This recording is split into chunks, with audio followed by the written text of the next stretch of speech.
volar ha sido un empeño del hombre desde los tiempos más remotos. Tal vez se trate de una ciencia aprendida y olvidada varias veces a lo largo de la historia.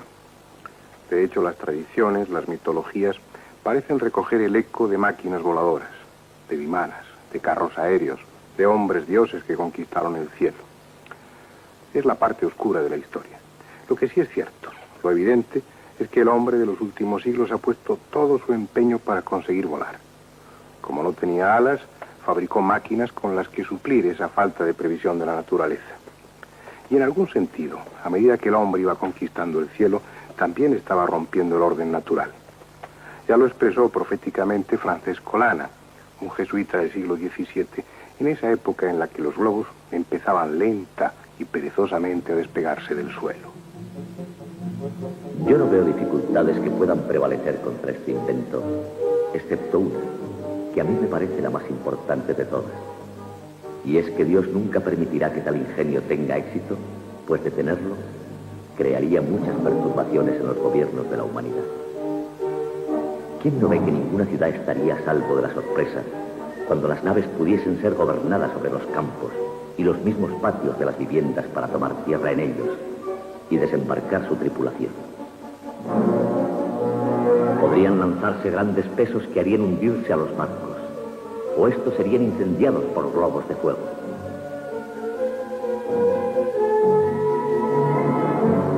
No solo los barcos, sino además las casas, fortalezas y ciudades podrían ser destruidas de este modo, con la seguridad de que las aeronaves no recibirían daño alguno mientras lanzasen sus proyectiles desde gran altura. El jesuita del siglo XVII se equivocaba. Todas esas desgracias que él temía como consecuencia del dominio del aire se han cumplido. Y desde el cielo ha caído fuego y muerte sobre barcos, ciudades y hombres. Para la guerra y para el progreso, para el bien y para el mal, lo cierto es que el hombre ha conquistado el aire y que lo ha hecho en un tiempo sorprendentemente breve. El 17 de diciembre de 1903, los hermanos Wildwood y Orville Wright iniciaban la era de la aviación con su célebre vuelo en Kitty Hawk, Carolina del Norte. Era el comienzo de una aventura que al parecer no tiene fin. Antes de ellos hubo otros intentos, pájaros grotescos, colosales insectos de madera y tela, vehículos delirantes que no remontaban el vuelo o se desmoronaban tras dar un par de tímidos saltos. Su imagen nos parece hoy absurda o cómica, pero cada uno de esos intentos fallidos era un monumento a la tenacidad y a la imaginación.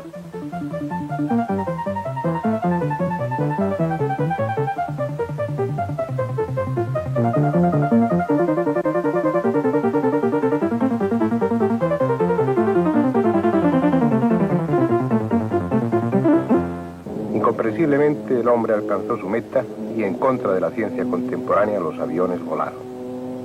Y su vuelo, como profetizara el jesuita del siglo XVII, significó inmediatamente un nuevo instrumento de muerte. En la guerra del 14 ya fueron una pieza importante. Lo curioso es que volaban sin poder hacerlo. La ciencia de entonces seguía diciendo que aquello era teóricamente imposible. Cuando terminó la Primera Guerra Mundial, la aviación había dado ya un gran salto. Después, los avances se sucedieron vertiginosamente.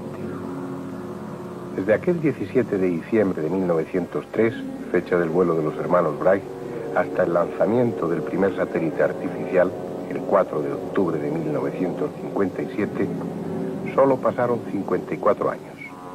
Y apenas transcurrieron 12 años más hasta que el hombre puso el pie en la Luna, el 21 de julio de 1969.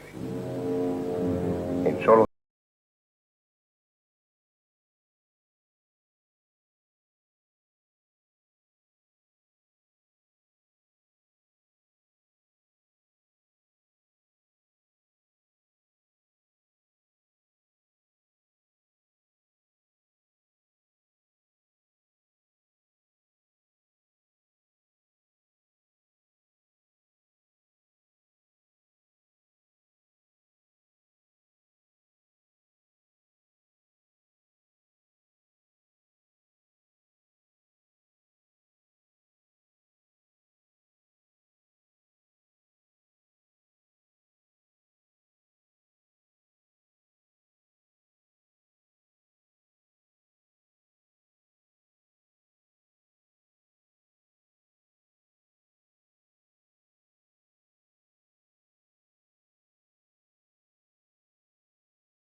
y ante la sorpresa nuestra, efectivamente, los dos tripulantes que íbamos en cabina de vuelo vimos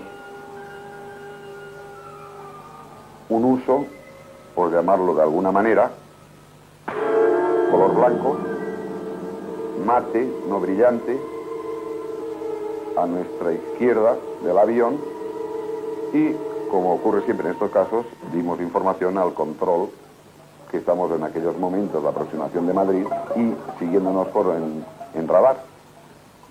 El control, al cabo de breves segundos, nos confirmó la existencia de un eco primario en su pantalla y en la posición con respecto al avión que nosotros le estamos diciendo, que para sorpresa suya y nuestra se estaba adaptando su movimiento al movimiento del avión, y con la particularidad que todas las anomalías sobre el objeto o visión que teníamos eran refrendadas en cada momento en conversación directa y instantánea con la pantalla de radar. Nosotros, como esto ocurrió, ya lo he dicho, en la aproximación de Madrid, estamos en este momento haciendo unos procedimientos estándar de sacar tren y flap y por lo tanto variando las características y velocidad del avión.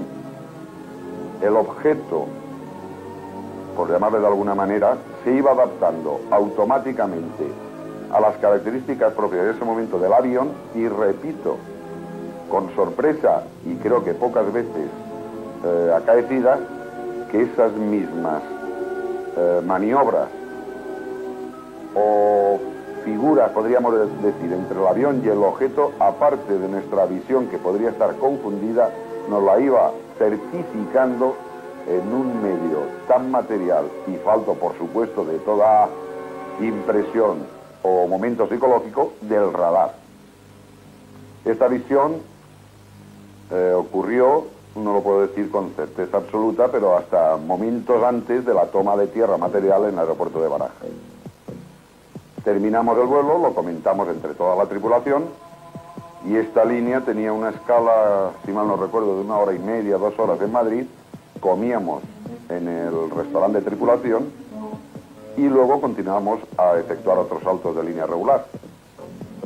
Estando comiendo toda la tripulación, se nos acercó un señor que se presentó a nosotros como el que llevaba a cabo el control por radar de aproximación del aeropuerto. La sorpresa mayúscula nuestra, si antes nos sorprendió, valga la redundancia, sobre las características que habíamos tenido en esta aproximación, es que el señor del radar posteriormente nos contó lo que había ocurrido, suponemos y supone él, con el mismo objeto, ya que después de la toma nuestra apareció de nuevo en la pantalla de radar en sentido opuesto. Como había desaparecido, efectuó un recorrido en las proximidades de Madrid, el punto notificado aeronáuticamente Charlie Papa Lima y Yebra, con el rasgo característico, todo esto en pantalla radar eco primario, o sea, constatado plenamente que era un eco, se dividió en 3 ecos o 3 manchas en la pantalla de radar perfectamente definidas. Estuvo unos minutos en esta posición de 3 manchas. Posteriormente se volvieron a juntar formando una sola mancha mayor, y a partir de ese momento, en brevísimos instantes, desapareció a una velocidad relativa, como pueda hacer cálculos de mente el radarista, impresionante. ¿Quiénes son? ¿Por qué sus naves se escapan a esas leyes físicas que a nosotros nos sujetan?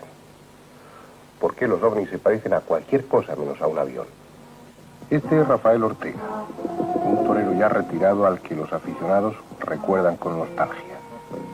También él fue testigo del insólito. Salimos a caballo para un cerrado que tengo yo allá arriba en el Palmar. Íbamos, creo que eran 3 hijos míos y yo, a caballo.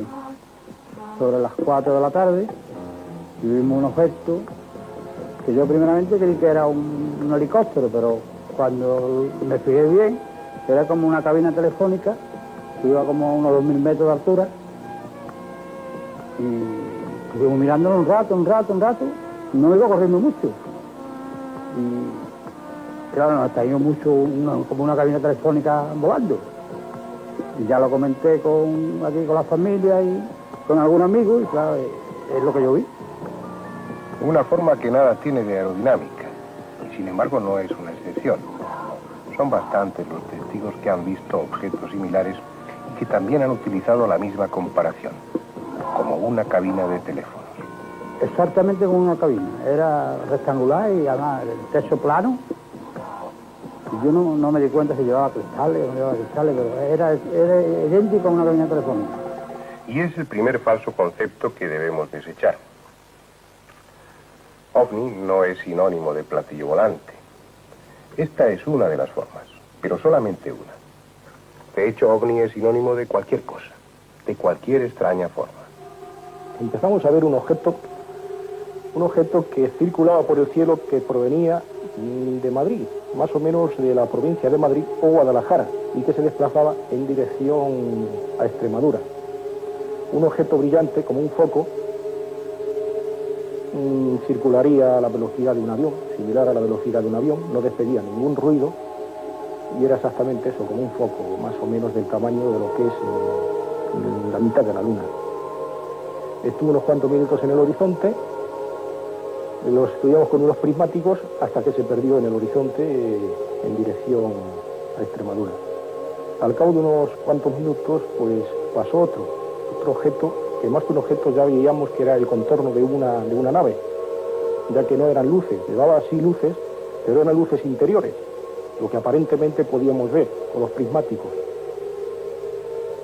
Unas luces en el centro blanca, que parecían ser el interior de la nave, delante era roja y detrás verde. Claro que estos dos últimos colores yo no puedo afirmar si llevaban exactamente esta posición. Podrían ir intercambiados, pero lo que sí es cierto que la del centro era exactamente blanca.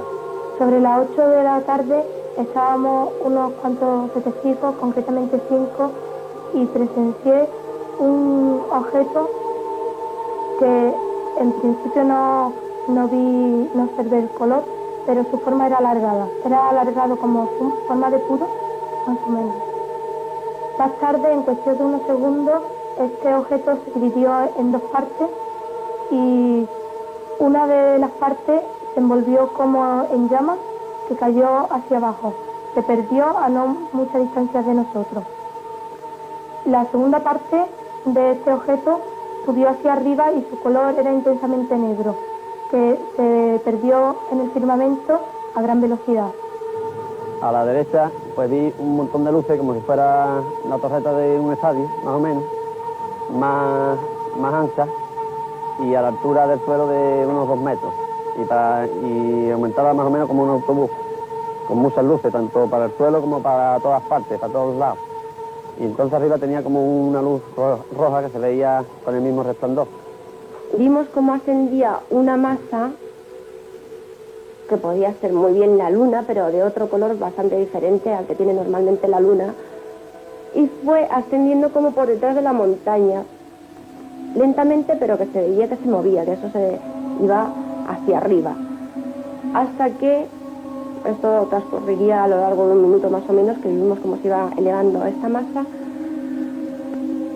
y superó la altura de esa montaña, la vimos arriba y tenía una forma circular pero irregular, más bien de lágrima, y su color era bastante fuerte, un amarillo intenso, casi anaranjado, y eso se quedó ahí suspendido en lo alto y no se movió. Durante todo el tiempo que estuvimos viéndolo, aquello se quedó allí y no lo vimos que se moviera más, y quedó suspendido todo el rato. Este es uno de los mayores inconvenientes para que el fenómeno OVNI sea admitido por los escépticos. Hay demasiadas formas de OVNIs. Al igual que, como veremos en su día, hay demasiados tipos de tripulantes. Si ellos proceden del espacio exterior, la conclusión, ante tal variedad de formas y tamaños, es la de que estamos siendo visitados por decenas de culturas extraterrestres. Algo difícil de aceptar por el chauvinismo de muchos científicos. Pero dejemos esa cuestión. Este es un intento de clasificar el fenómeno OVNI a través de las formas. Como ven, se cubre una gran variedad. Los hay desde el típico, como el que vio Kenneth Arnold en el año 47, que es un disco aplanado, al otro también extraordinariamente frecuente, de forma de sombrero o forma de platillo, que tiene una variante, una esfera más o menos aplastada con una especie de alerón que recuerda al planeta Saturno. Tampoco son raras las formas de hongo o forma de paracaídas, las esferas aplastadas, dotadas a veces de una especie de protuberancia. También son muy frecuentes, en relación sobre todo con el mar, las esferas puras, generalmente de un color anaranjado. Hay otras variedades, la forma elíptica, la forma triangular, la forma de cigarro, la forma cilíndrica, que se asocia con frecuencia a las naves nodrizas o naves portadoras. Y por último también son frecuentes unos simples puntos de luz, esos célebres Foo Fighters que ustedes recuerdan bien. Pero además el tema se complica si tenemos en cuenta que los ovnis durante su trayectoria cambian con frecuencia de forma, se dividen en dos o incluso se esfuman en el aire como una especie de fantasma. En cualquier lugar de España, como en cualquier lugar de otro país, el tema ovni ya es suficientemente familiar como para que no resulte difícil encontrar testigos de cualquiera de estas extrañas y variadas formas. Ignoramos la razón, pero en ocasiones y durante algún periodo de tiempo, ellos parecen demostrar preferencia por una zona geográfica concreta. Por ejemplo, en el año 1977 fue pródigo en avistamientos en la provincia de Huesca. La historia del ovni de Pusilibro parte del día 18 de septiembre del año 77 y fue de una manera casual, ya que la recogió nuestro periódico Nueva España de Huesca, del que soy miembro, porque teníamos conocimiento de que un grupo de científicos o estudiosos del tema ovni se hallaban en el monte de Pusilibro desde hacía ya unas cuantas fechas. Esto nos sorprendió. ¿Qué está pasando en el Pusilibro? Que hay un grupo de estudiosos que está allá. Nos pusimos en contacto con ellos y dijeron que es que venían ya desde San Sebastián siguiendo una línea de avistamiento de ovnis y situaban el Pusilibro como un centro ideal para avistamientos. Desde ahí partió la noticia en el periódico Nueva España y, bueno, le dimos más importancia, creímos que se trataba de algo más dentro del mundo de la ufología, pero al publicar la noticia, ya fueron viniendo algunos curiosos para acá, muy tímidamente iban viniendo para acá, pero a los pocos días ya aparecieron los primeros contactos con personas que decían haber visto algo. No sabían exactamente el qué, unas luces y tal. Y ya el periódico fue lanzando ya la noticia con más fuerza todavía. Pero para eso, porque nosotros no somos especialistas en el tema ovni tal como periódico, y yo como miembro también del Instituto de Investigaciones y Estudios Exobiológicos de Barcelona, acudí a ellos y les presenté lo que estaba ocurriendo por acá.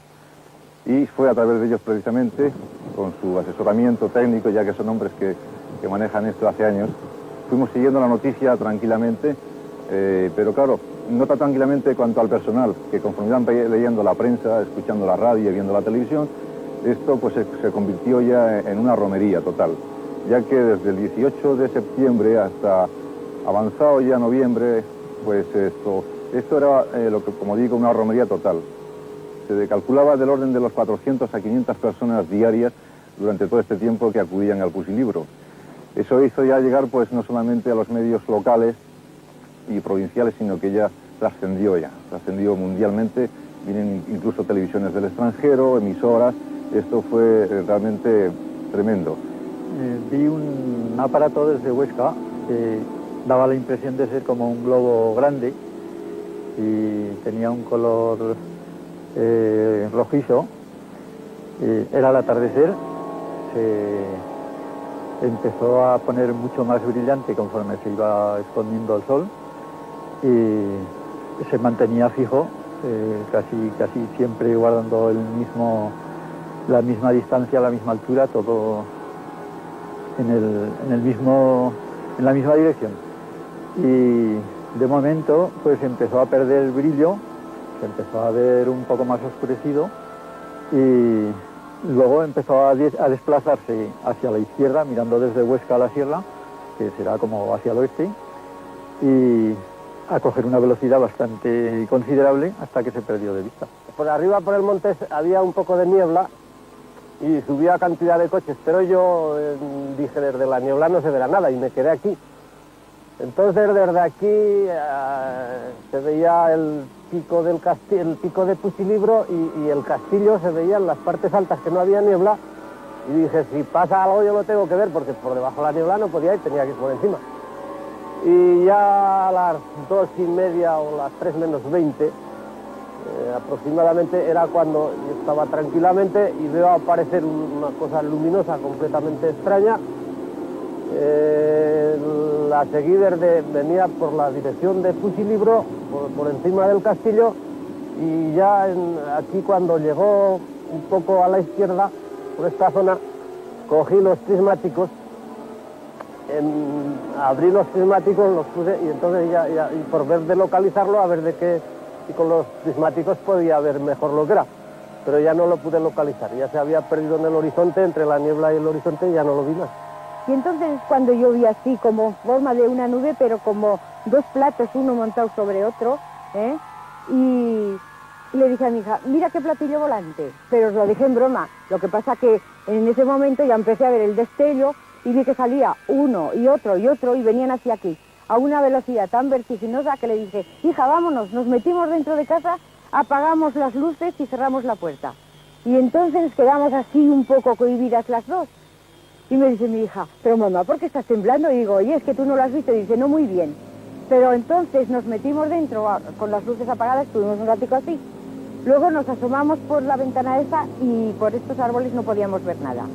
Luego nos venimos a esta y al venirnos a esta vimos que ya la nube grande, o sea, el cacharro ese grande, que era como dos platos, uno boca abajo y otro así hacia arriba y un poco alargado, se metían por la montaña esa y con un destello enorme de luz y ya no vimos nada más.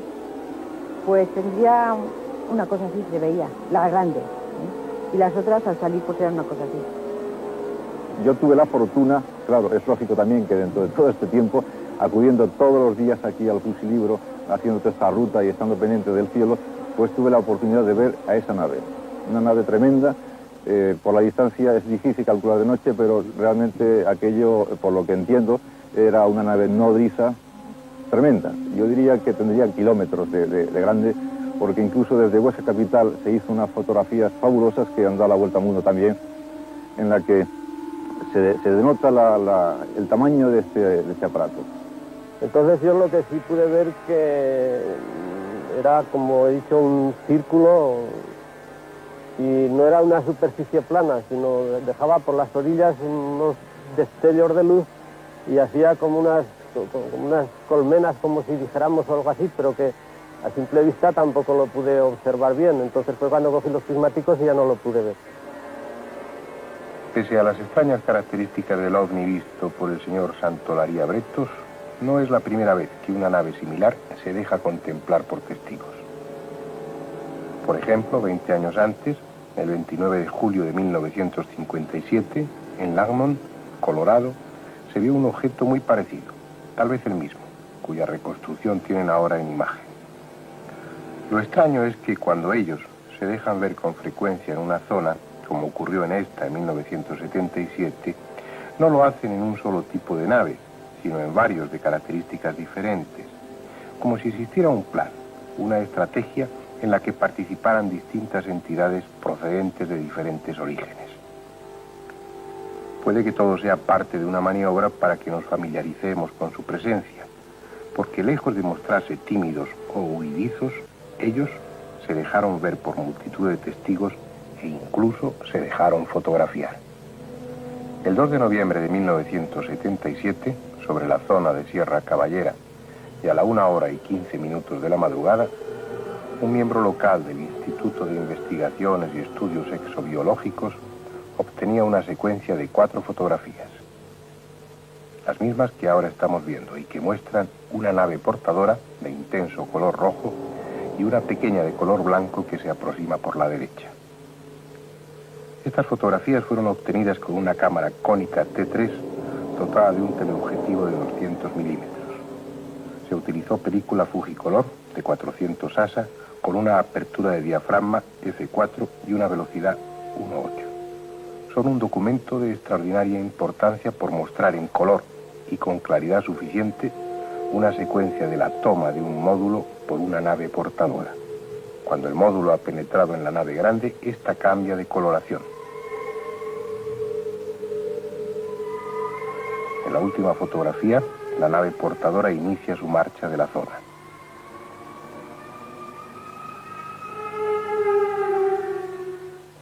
El binomio naves portadoras y módulos de exploración, por utilizar una terminología práctica basada en cientos de observaciones, es casi una constante dentro del fenómeno ovni.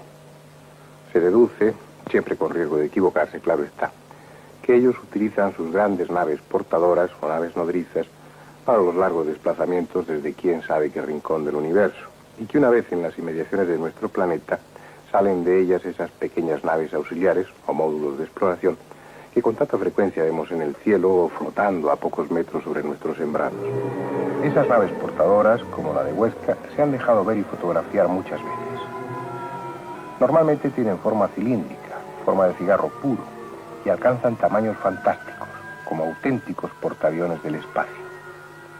A veces, como una vista en 1961 en Voronezh, en Rusia, alcanzan casi 800 metros de longitud. Fueron muy polémicas allá por los años 50. Su tamaño gigantesco era un inconveniente para que los investigadores escépticos admitieran su existencia. Sin embargo, la abundancia de testigos de estas últimas décadas y las numerosas fotografías obtenidas de ellos, parte de las cuales estamos viendo, han ido obligando a aceptar su realidad como algo indiscutible. Su existencia nos orienta sobre la procedencia de ellos. Esas naves gigantescas sugieren un origen lejano, la necesidad de recorrer largas distancias antes de llegar aquí para asombrarnos con su presencia. Pero el tema no es sencillo ni siquiera en ese aspecto. No todas las naves portadoras tienen igual forma ni parecido tamaño. Las hay que son muy diferentes. Por ejemplo, la que vio Adrián Sánchez en 1974 en la provincia de Sevilla. Iba escuchando la radio cuando de golpe porrazo a mí me dio la impresión de que vi caer, por un lado del coche, yo vi caer una cosa. Pero vamos, no llegué a apreciar exactamente lo que era. O sea, que yo vi una cosa que caía, y simplemente. De momento, claro, si hubiera pensado muy fríamente y demás, como algunos dicen, no era momento de pensar muy fríamente, por lo menos yo claro, me hubiera dado cuenta que si hubiera sido un avión, hubiera chocado, hubiera producido un estruendo, una explosión o algo. Aquello no produjo nada, por supuesto, el ruido era ninguno. Entonces, claro, pues, me paré del coche, me dirigí, subí una pequeña lomita que había, nada, y enseguida había una especie de valle abajo. Y mi sorpresa fue que cuando llegué allí yo me encuentro allí con una cosa que de momento no pensé ni que fuese una nave, muchísimo menos. Yo vi una estructura allí metálica grandísima, luego la medimos y la mancha que había dejado era 175 metros. Y para gran asombro mío veo que empieza a abrirse una puerta de unas dimensiones grandísimas, no sé, vamos, no puedo calcular muy bien, pero sus 12 metros y bien las tenía. Aquella puerta se abrió ya de una forma muy rara, puesto que no se abrió ni de lado como se abren las puertas normalmente, ni se abrió para afuera, sino fue una cosa como si un tapón se quitara hacia adentro, pero que no sé, pues bueno, yo al menos no le vi ningún, vamos, nada que estuviese agarrado, que la agarrara, ya vi ya que había algo raro. Y en ese momento, por el lado derecho, exactamente por aquella parte, salieron 3 naves, bueno, eran mucho más pequeñas, eran grandes, pero eran muy pequeñas comparadas con la que estaba parada. Una entró, otra entró, y la tercera, de una forma muy brusca, tal cual, vamos, parecía que iba a entrar, se vuelve y se dirige hacia mí, me la vio en un segundo. Claro, yo en aquel momento ya esto lo cuento de una forma de que casi lo tengo muy confuso. Una extraña nave, pero no más extraña que tantas y tantas otras vistas por más de 40 millones de personas, flotando literalmente a 3 o 4 metros del suelo, abriendo su misterioso vientre para recoger 3 pequeñas naves auxiliares y, como es casi habitual, persiguiendo al testigo molesto hasta alejarlo de la zona. Yo salgo, me encontré con el coche, porque yo no fui a buscar el coche, yo no recuerdo haber pensado buscar el coche, sino que lo encontré. O sea, que lo mismo que entré para aquel lado, hubiese entrado para otro, pues me hubiera perdido por el monte posiblemente. Encontré el coche, me metí dentro y llegué a, vamos, empecé carretera adelante. Por supuesto, sé que corrí toda una barbaridad porque el coche lo destrocé. Y llegué a una finca. En aquella finca... ¿Pero por qué corrías tanto, Adrián? ¿Qué pasaba? Bueno, por supuesto, debía tener muchísimo miedo. Digo debía tener, puesto que no... Esa parte es la que yo hasta... Desde que llegué vi la nave grande y demás, sí. Entonces esa parte la recuerdo muy bien, muy nítidamente. Lo que no recuerdo muy bien fue luego ya la segunda parte.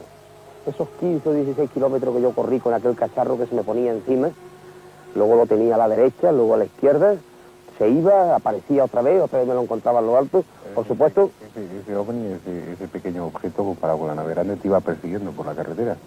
Sí, se puede decir que me estaba persiguiendo, pero nunca, bueno, una persecución un poco rara, puesto que lo tenía arriba, no era exactamente que me fuera siguiendo atrás, aquello...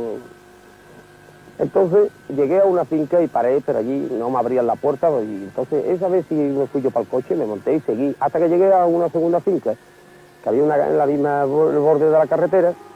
Allí me paré y yo dije que aquí planto mis reales, de aquí no me muevo yo. Vamos, salga por donde salga. Total, que ya me tranquilizaron un poco allí, dentro de lo que cabía, y me dijeron que ellos me llevaban hasta el Castillo de las Guardias, y me llevaban hasta el cuartel de la Guardia Civil, y que allí aclararíamos lo que había pasado. Luego ya ocurre la anécdota de que cuando iba por el camino había una casa que estaba como en Andalucía normalmente, muy pintada de cal, estaba el sol pegando, brilló la casa y le dije a aquel pobre viejo que venía al lado, digo, mire usted, ahí está otra vez. Y aquel hombre me dice, que por cierto el hombre me miraba con una cara un poco, era, vamos, oye, me acuerdo de eso, sí, que el hombre me miraba muy raro. Llegué al cuartel de la Guardia Civil, me recibieron, de verdad, yo le estoy muy agradecido, eso es verdad y quiero que conste. La Guardia Civil se deshizo conmigo, a mí era una mujer de un guardia civil, salió, me preparó pila y no sé, yo cuando me vi ya rodeado de las fuerzas del orden y demás, y me vi allí en el cuartel, yo ya me encontré más tranquilo. Yo creo que ya entonces empecé yo a razonar un poquito, ya empecé a ser consciente de lo que había pasado. ¿Quiénes son? ¿O acaso nos estamos dejando llevar por el romanticismo y los supuestos ovnis no son sino algún prototipo secreto de rusos o americanos? Lo cierto es que nuestra técnica aeronáutica ha experimentado un gigantesco impulso en estos últimos 25 años. Los viajes espaciales han obligado al desarrollo de nuevas técnicas, algunas sumamente sofisticadas, y con toda seguridad se está experimentando en nuevas formas y nuevos medios de propulsión. ¿Sería posible que nuestra tecnología de última hora estuviese en condiciones de fabricar eso que llamamos ovnis?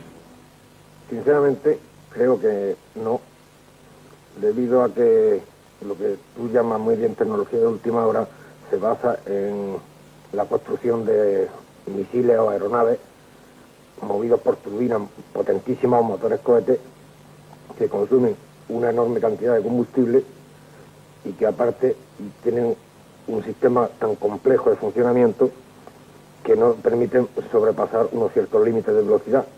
Aparte también de que si un supuesto ovni efectúa movimientos tanto en desplazamiento a giro derecha, izquierda o subiendo y bajando, un avión que intentase hacer eso prácticamente se partiría por la mitad, no podría.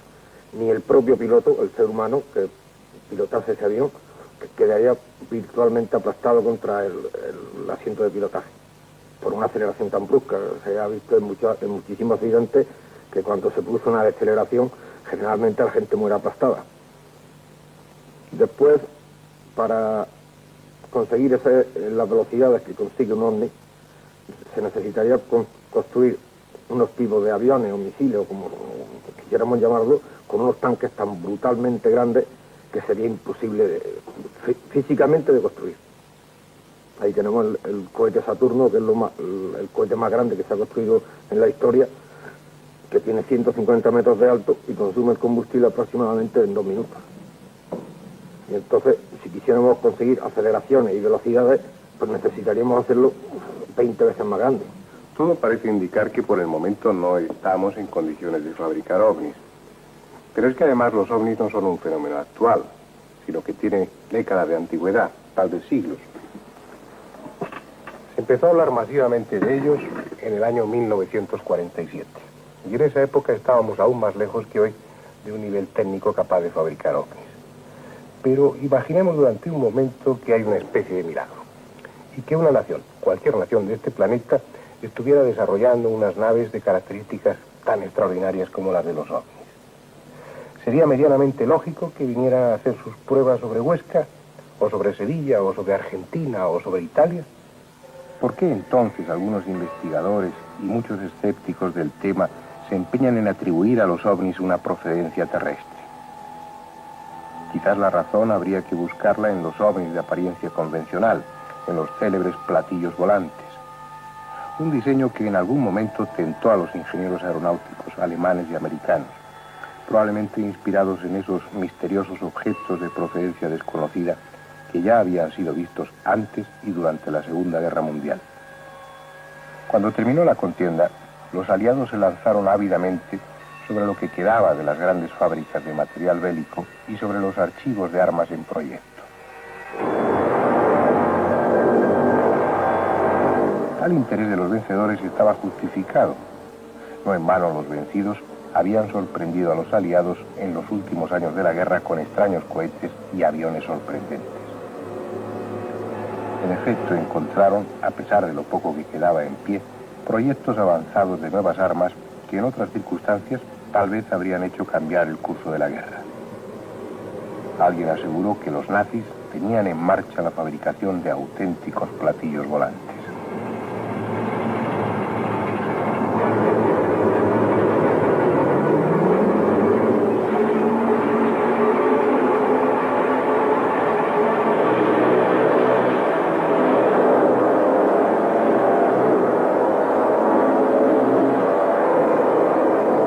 Este dibujo corresponde a uno de ellos, la peonza voladora de Srieven. Según los datos que circularon después, tenía un diámetro de 14 metros y un peso de 3 toneladas. Estaba provisto de 5 motores.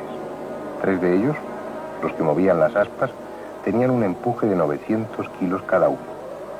Y otros 2 más grandes, los que desplazaban el vehículo, eran capaces de 2.500 kilos de empuje cada uno. Según las informaciones filtradas, la peonza volante podía alcanzar los 4.200 kilómetros hora de velocidad. Este es el aspecto aproximado que habría tenido el prototipo si hubiera existido. Pero un análisis cuidadoso y objetivo de los datos técnicos y las contradicciones que existen en cuanto a la fecha del proyecto, la fecha de fabricación y las fechas de las primeras pruebas, llevan a la conclusión de que tal proyecto de peonza volante nunca existió. Como no existió el platillo volador de Mitte, ni el V-7, que era un proyecto antiaéreo que también tenía una forma parecida a la de un platillo. Son un bulo más de los muchos que contaminan el fenómeno ovni. La prueba está en que los norteamericanos, a pesar de haber tenido acceso a los proyectos alemanes después de la Segunda Guerra, no han sido capaces de fabricar un platillo que sirva realmente para algo. Por ejemplo, este es el Avro Abrokar, que voló por primera vez en Canadá en 1959. Una especie de helicóptero compacto diseñado para despegar verticalmente, quedar suspendido en el aire y volar a 480 kilómetros hora. A pesar de su forma atractiva y del dinero invertido, este platillo terrestre fue un fracaso y el proyecto se abandonó. Algo más de fortuna tuvo este prototipo de tan curioso aspecto. Se fabricó en 2 versiones, la V-173 y la XF-5U-1, pero fue más conocido como la torta voladora. La Marina de Estados Unidos los utilizó brevemente en 1947 y 1948, pero sus prestaciones no fueron todo lo buenas que se esperaba y pronto desapareció. Obviamente no es un platillo, pero su forma puede que haya confundido a algún testigo. Este es el Sky City, diseñado por John West. Su apariencia es la de un platillo volante clásico, pero ahí termina la similitud.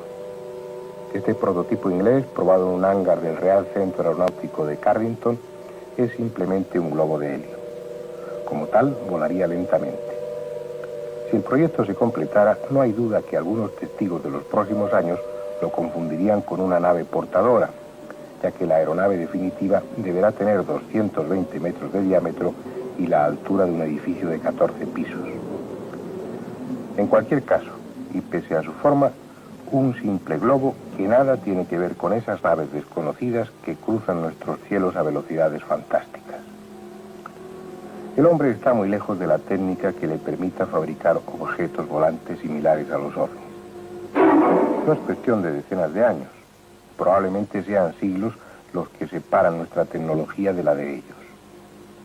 No es cuestión de leyes aerodinámicas. Lo que hace a los ovnis radicalmente diferentes es su sistema de propulsión. No hay motores, cohetes ni turbinas. Hay una fuente de inmensa energía que los permite comportarse más como pequeños planetas que como vehículos. Tampoco el tamaño que esas naves llegan a alcanzar está dentro de nuestras más utópicas posibilidades futuras. Es un tema que ha preocupado a la ciencia ficción.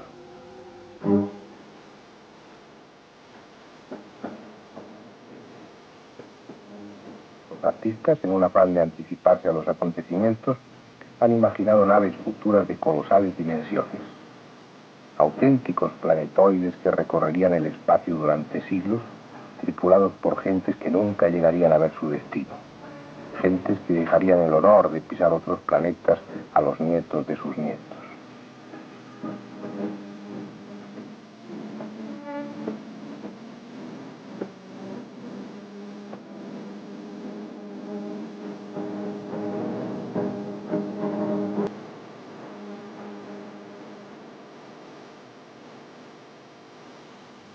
Mundos autosuficientes, tierras huecas de metal y plástico con campos de cultivo y atmósfera sintética.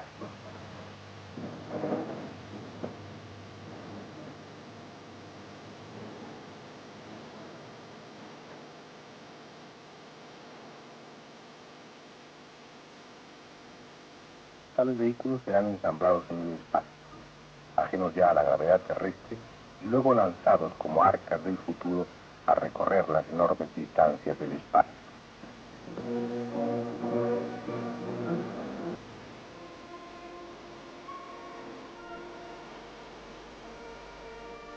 Eso es lo que nuestra tecnología permitiría dentro de muchas décadas si se pudieran resolver miles de detalles técnicos. Solo con la perspectiva más optimista pueden concebirse estas enormes naves con alguna posibilidad de realidad en el futuro.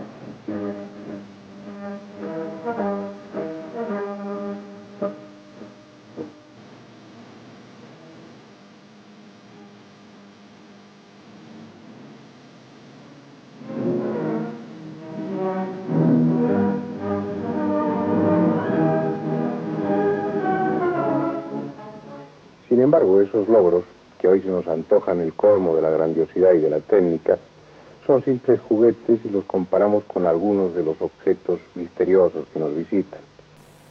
La distancia que separa nuestra tecnología de la de los ovnis es solo comparable con la que separa un carro de bueyes de un Concorde. Y es algo que los pilotos de aviación saben bien. Nosotros estamos muy acostumbrados a ver todas las luces anticolisión de todo tipo de avión. Y por ejemplo, el avión más grande que existe ahora, que es el Jumbo, pues lo distinguimos perfectamente por su forma de emitir la luz y por su tamaño. Y aquello tenía que ser de unas características inmensas en cuanto a dimensión.